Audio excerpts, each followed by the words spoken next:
प्यारे बच्चों, हिंदी की कक्षा में आपका एक बार फिर से स्वागत है।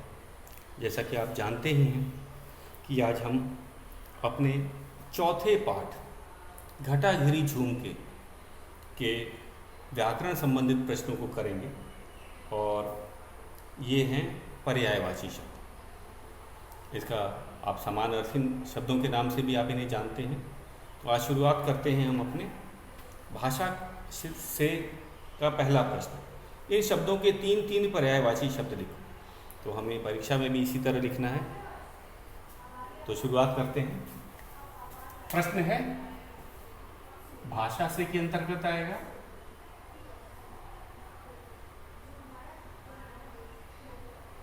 और पहला प्रश्न है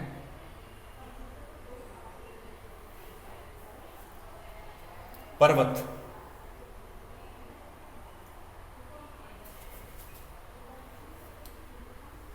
भाषा से के अंतर्गत है। इन शब्दों के तीन तीन पर्यायवाची शब्द लिखो। इन शब्दों के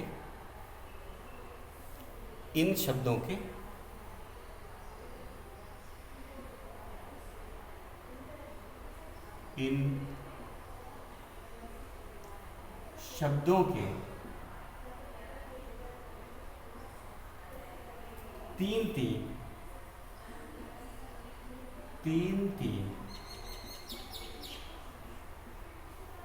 पर्यायवाची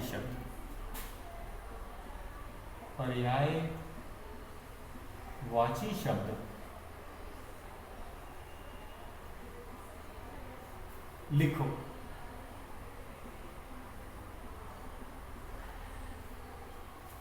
तो हमें तीन तीन पर्यायवाची शब्द लिखने हैं और इसका दूसरा नाम आपको पता ही समानार्थी, ये समान अर्थ वाले शब्द भी आप कहते हैं इसे। तो पहला शब्द है पर्वत। हमारा पहला शब्द है पर्वत। और परीक्षा में अगर दो पूछा जाता है तो हम दो पर्यायवाची लिखेंगे, अगर तीन पूछा जाता है तो तीन लिखेंगे। तो पर्वत को ये हमने हिंदी व्याकरण में भी आपको बताया था। पर्वत है शैल कहलाता है। शैल, फिर दूसरा है गिरी। दूसरा शब्द है हमारा गिरी और इसमें जैसा कि कहा है तीन है नग।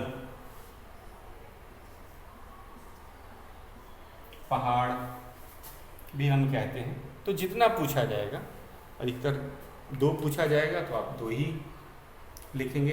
अगर तीन पूछा जाएगा, जैसे कि इसमें हमें तीन पर्यायवाची शब्द लिखने, तो हम इसमें तीन शब्द लिखेंगे।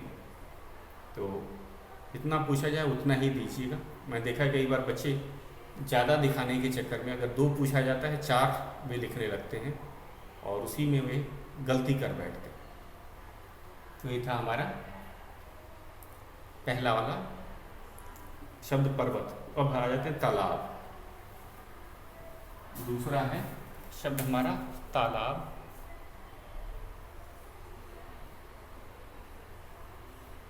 तालाब को सर सरोवर भी कहा जाता है। सर पहला हो गया सर, फिर सरोवर आपने सुना होगा, सरोवर, और उसके बाद में है ताल।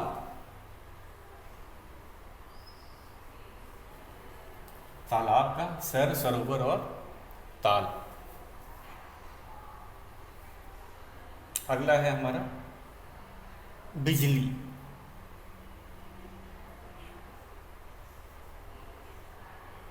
बिजली, बिजली को विद्युत कहा गया है। विद्युत।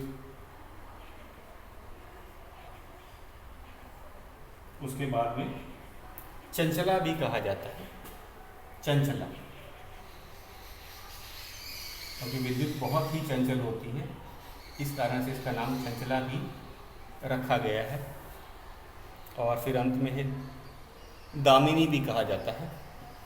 हम दामिनी भी लिख रहे हैं। दामिनी।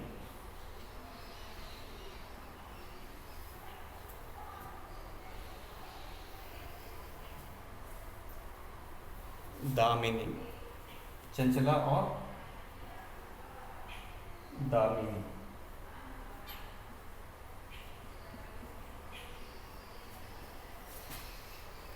तो विद्युत, चंचला, दामिनी, एक बार इसको दोहरा लेते हैं। आप इसे साथ साथ करते जाइए और इसे आपको बुक में ही करना है, पाठ्य पुस्तक पे ही करना है, तो समझना भी और आसान रहेगा। तो ये हमारा इन शब्दों के तीन तीन पर्यायवाची शब्द लिखने हैं। पर्यायवाची का मतलब आपको पता ही है, समान अर्थ वाले शब्द भी कहा जाता है, समानार्थी शब्द भी बोला जाता है, व्याकरण की दृष्टि से पर्यायवाची भी बोला जाता है। तो पहला है पर्वत। पर्वत का हमने लिखा है शैल, गिरि और नग। पर्वत का लिखा शैल, गिरि, नग। तालाब का हम लिख रहे हैं सर, सरोवर, ताल। तालाब का रखा सर, सरोवर, ताल। बिजली का हमने लिखा विद्युत, चंचला, दामिनी। विद्युत, चंचला, दामिनी। दो और है घटा और पेड़, इसको भी हम कर लेते हैं। ये भी भाषा से के अंतर्गत ही है हमारा।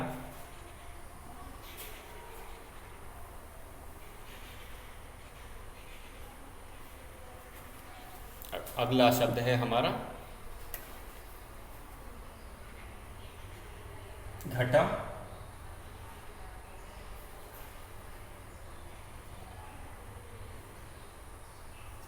के तीन पर्यायवाची घटा के तीन लिखने हैं। और हमारा पेड़, शब्द पेड़ के भी तीन पर्यायवाची लिखने हैं। अगर हम अधिक भी जानते हैं तो जितना हमें पूछा जाता है उतना ही लेना है। हमने देखा है बच्चे ज़्यादा लिखने के चक्कर में गलत लिख देते हैं। पेड़ को पादप कहा जाता है, तरु कहा जाता है, वृक्ष कहा जाता है। तो लिख रहे हैं हम लोग, पहले घटा से शुरुआत करते हैं। घटा को मेघ कहा जाता है, मेघ। मेघ। घटा को बादल भी कहा जाता है। फिर चलते हैं घन। बादल, घटा, घन। पेड़ को वृक्ष कहा जाता है, वृक्ष मैंने आपको बताया था, वृक्ष।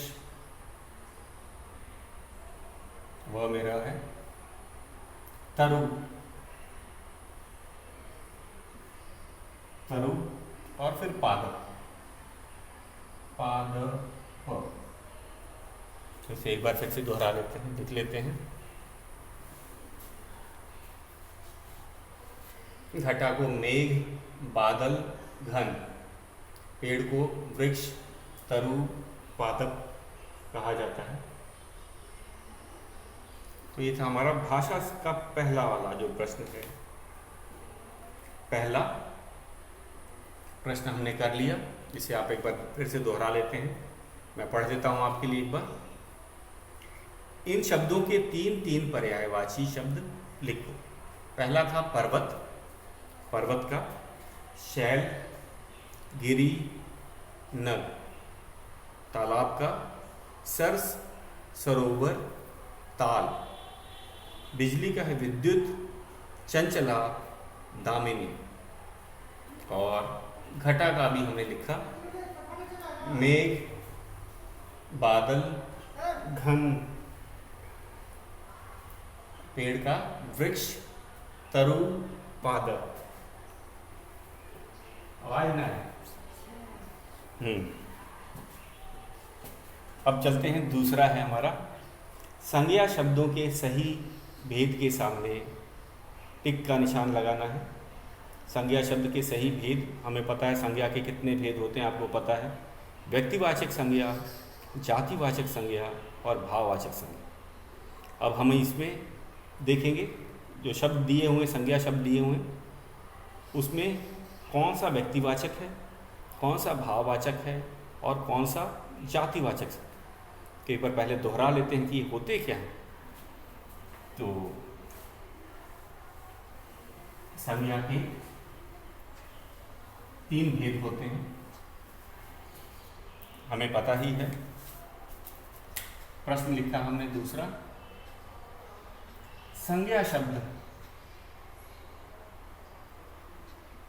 संज्ञा शब्दों के, संज्ञा शब्दों के सही भेद के सही भेद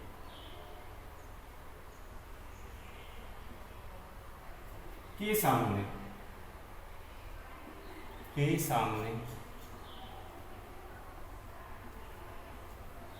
टिक का निशान लगाओ।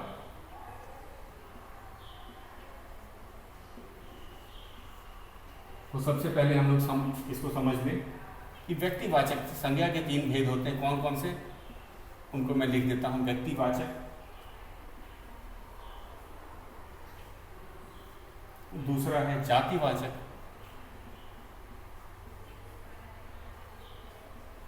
और तीसरा जो है वो है भाववाचक। अब इनके बारे में हम लोगों ने पढ़ा था, एक बार मैं फिर से दोहरा देता हूं। तो व्यक्तिवाचक किसी खास व्यक्ति, स्थान, वस्तु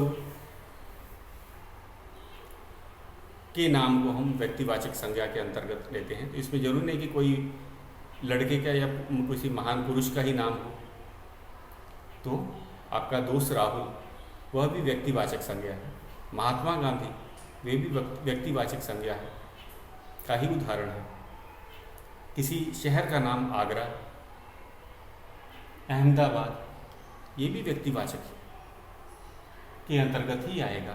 किसी पर्वत का नाम एवरेस्ट, किसी नदी का नाम, खास नदी का, विशेष नदी का नाम गंगा, यमुना, ये भी व्यक्तिवाचक संज्ञा के अंतर्गत आए। अब आ जाते हैं जातिवाचक। तो जाति में इसमें संपूर्ण जाति का बोध, जैसे हम अगर घोड़ा बोल रहे हैं तो घोड़ा जाति के लिए हमने इसका प्रयोग करें, तो घोड़ा एक जातिवाचक संज्ञा। तो इसे याद रखिएगा, इससे संपूर्ण जाति। कुर्सी, ये संसार के सभी कुर्सियों के लिए हमने इसका प्रयोग किया है। तो कुर्सी भी एक जातिवाचक संज्ञा हो गई।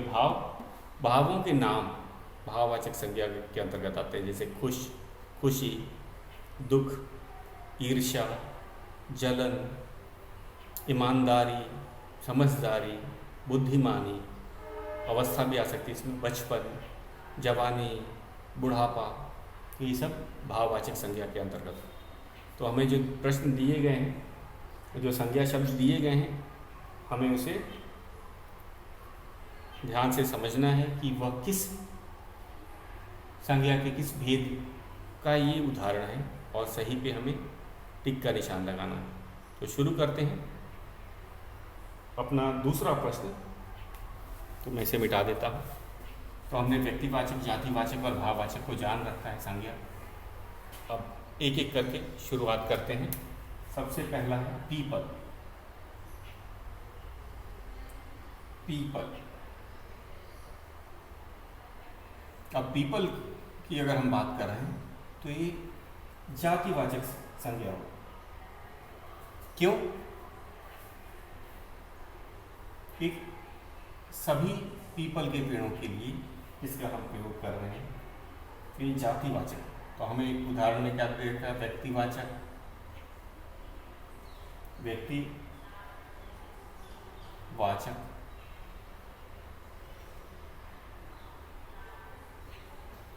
फिर है जातिवाचक, जातिवाचक, और तीसरा है हमारा भाववाचक। अब इसे ध्यान से समझ लेते हैं। भाववाचक,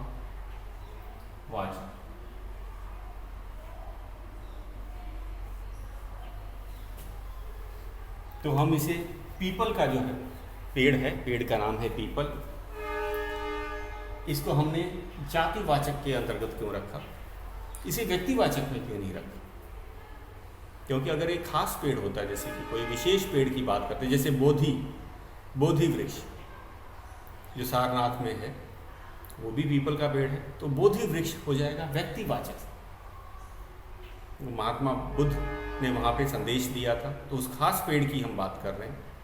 तो अगर खास या विशेष पेड़ की बात करेंगे तो व्यक्तिवाचक संज्ञा में, लेकिन हम पीपल की बात कर रहे हैं तो यहाँ पे पीपल किसी भी देश में लगा, किसी भी राज्य में लगा पीपल का वृक्ष हो सकता है, पेड़ हो सकता है। तो इसीलिए हमने इसे जातिवाचक को सही किया है या सही का निशान लगाया है। जिस वस्तु से संपूर्ण जाति का बोध होता है उसे हम जातिवाचक संज्ञा के अंतर्गत उसे मानते हैं, लिखते हैं। अगर वो कोई खास हो, जैसे कि हमने कहा खास पीपल का पेड़ है बोधि वृक्ष जो सारनाथ में है, तो वो व्यक्तिवाचक संज्ञा में आएगा। हैं तो दोनों पीपल ही, लेकिन विशेष की बात करेंगे तो वो व्यक्तिवाचक चला जाएगा। अगर हम सभी सामान्य, हम कहेंगे सभी पीपल जाति के वृक्षों की बात करें जो कि संसार में लगभग हर देश में पाया जाता है, तो हम उसे जातिवाचक के अंतर्गत लेंगे। हमारा दूसरा शब्द है खुशहाली। खुशहाली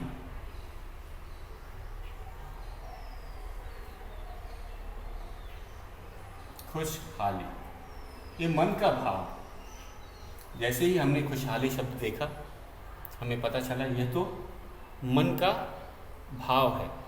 मन का भाव जो मन में उमड़ता है, पैदा होता है।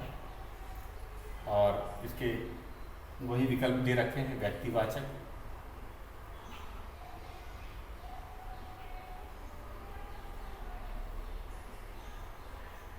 दूसरा विकल्प दे रखा है जातिवाचक,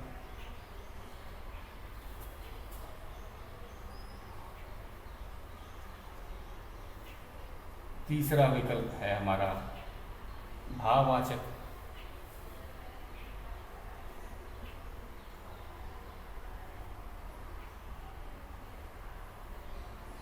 तो ये भाववाचक सही क्यों है विकल्प, इसका कारण मैं आपको बता ही देता हूँ। खुशहाली है भाव जो मन में उत्पन्न होता है। खुशहाली एक भाव है, वह भाववाचक संज्ञा में के अंतर्गत आता है। खुशहाली, खुशी, दुख, ईर्ष्या, जलन, ईमानदारी, बुद्धिमानी, समझदारी, ये जितने भी शब्द हैं ये सब ये मन के भाव हैं और हम इसे भाववाचक संज्ञा के अंतर्गत लिखेंगे या मानेंगे। अगला है हमारा शोर। शोर है शोर। तीसरा शब्द है शोर।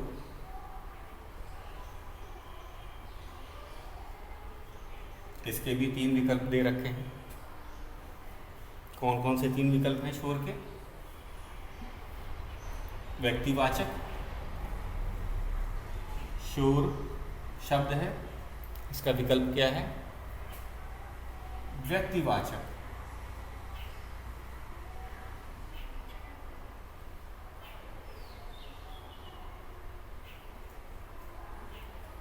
भाववाचक, जातिवाचक।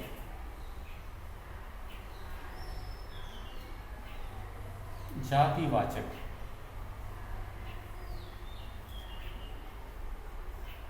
और है फिर है भाववाचक।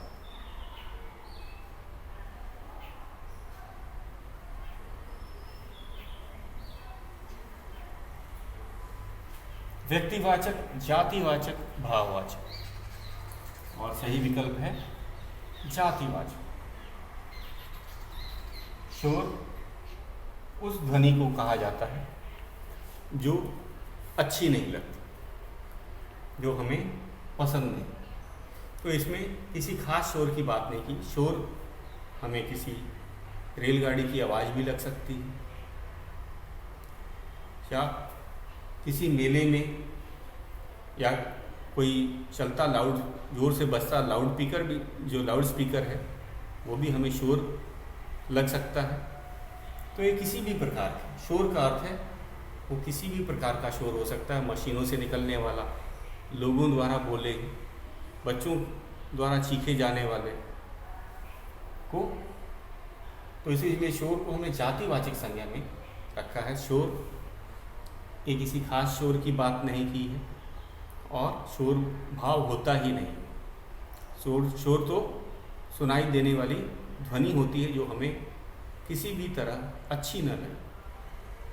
तो इसीलिए हमने शोर को जातिवाचक संज्ञा के अंतर्गत लिखा है और रखा है। अगला चलते हैं। तो आपने इसे नोट कर लिया होगा, मैं एक बार फिर से बता देता हूँ। पीपल, जो कि एक पेड़ का नाम है, ये जातिवाचक संज्ञा है क्योंकि किसी खास पेड़ की बात नहीं की गई है, ये संसार के सभी पीपल वृक्षों की बात की गई है। तो इसलिए हमने जातिवाचक संज्ञा में रखा है। खुशहाली ये मन का भाव होता है, इसीलिए हमने इसे भाववाचक संज्ञा के अंतर्गत सही का निशान लगाया और मन में उमड़ने वाले के भावों को भाववाचक संज्ञा के अंतर्गत ही रखा जाता है। तो खुशहाली भी एक भाव है जो मन में उमड़ता है। शोर को हमने जातिवाचक संज्ञा में रखा गया है क्योंकि ये शोर किसी भी प्रकार का शोर हो सकता है जो हमें अच्छा ना लगे, चाहे मशीन की आवाज़ हो, चाहे लोगों का शोर हो, चाहे बच्चों का शोर हो, चाहे फैक्ट्रियों से, रेलगाड़ियों से, हवाई जहाज़ से उठने वाला शोर हो, उसे हम जातिवाचक संज्ञा के ही अंतर्गत रखेंगे, चाहे वो लाउड स्पीकर से कोई शोर उत्पन्न हो रहा हो। तो अब आगे और 3 शब्द हैं, इनको भी 3 संज्ञा और भी शब्द दिए हैं, कौन कौन से, उनको भी हम लिखेंगे और पहचानेंगे कि वो व्यक्तिवाचक संज्ञा के अंतर्गत आएगा, जातिवाचक या भाववाचक। तो हमारा है ये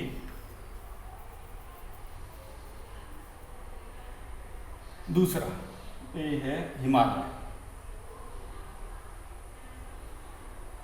हिमालय, जब हमने हिमालय शब्द बोला तो हिमालय क्या है? पर्वत है और खास पर्वत है। खास क्यों? क्योंकि संसार में हर पर्वत का नाम तो हिमालय होता नहीं। व्यक्तिवाचक,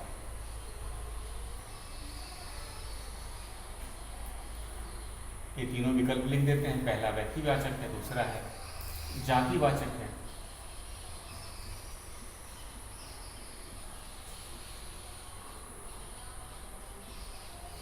चौथा है भाववाचक।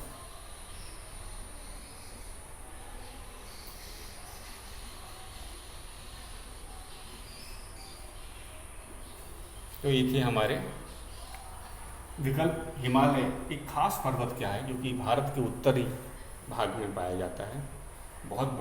हिमालय पर्वतमाला है, एक खास पर्वत है जो कि अफगानिस्तान से शुरू होते हुए हम कहेंगे चीन, भारत, नेपाल, सिक्किम, अरुणाचल होते हुए यह म्यांमार तक जाता है पर्वत शिखर। एक खास पर्वत है पृथ्वी पे। जब हम हिमालय की बात करते हैं तो भारत के उत्तर में जो पर्वतमाला है उसे हिमालय पर्वतमाला कहा गया है। तो एक खास पर्वत है, तो खास मतलब विशेष, तो व्यक्तिवाचक के अंतर्गत में आएगा। तो हिमालय हो गया हमारा व्यक्तिवाचक। अब उसके बाद आ गए हम प्यार। प्यार और प्यार जो शब्द है, विकल्प वही 3 रखे हैं। व्यक्तिवाचक,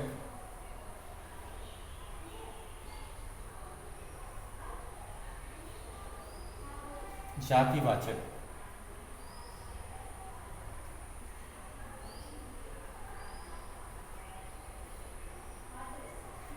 और भाववाचक।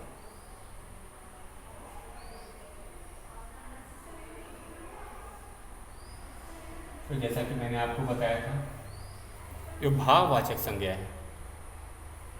प्यार है, मन में उमड़ने वाला एक भाव है। तो इसीलिए इसे हमने भाववाचक संज्ञा के अंतर्गत रखा। प्यार क्या है? मन में उमड़ने वाला भाव का नाम। प्यार, खुशी, दुख, ईर्ष्या, जलन, ये सब जो भावों के नाम हैं, ये हमारे मन में पैदा होते हैं। यही भाववाचक संज्ञा कहलाता है। भाव, हमारे भावों के नाम, खुशी, दुख, ये सब भाववाचक संज्ञा के अंतर्गत आते हैं। तो इसीलिए प्यार भी एक भाववाचक संज्ञा है। हमारा अगला और एक अंतिम और शब्द है, वह है मोर। मोर एक पक्षी का नाम है और इसके भी 3 विकल्प हम लिख ही देते हैं। व्यक्तिवाचक,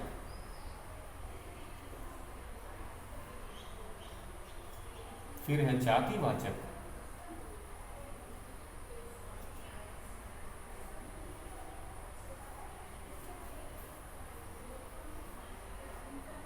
और तीसरा हमें पता है भाववाचक।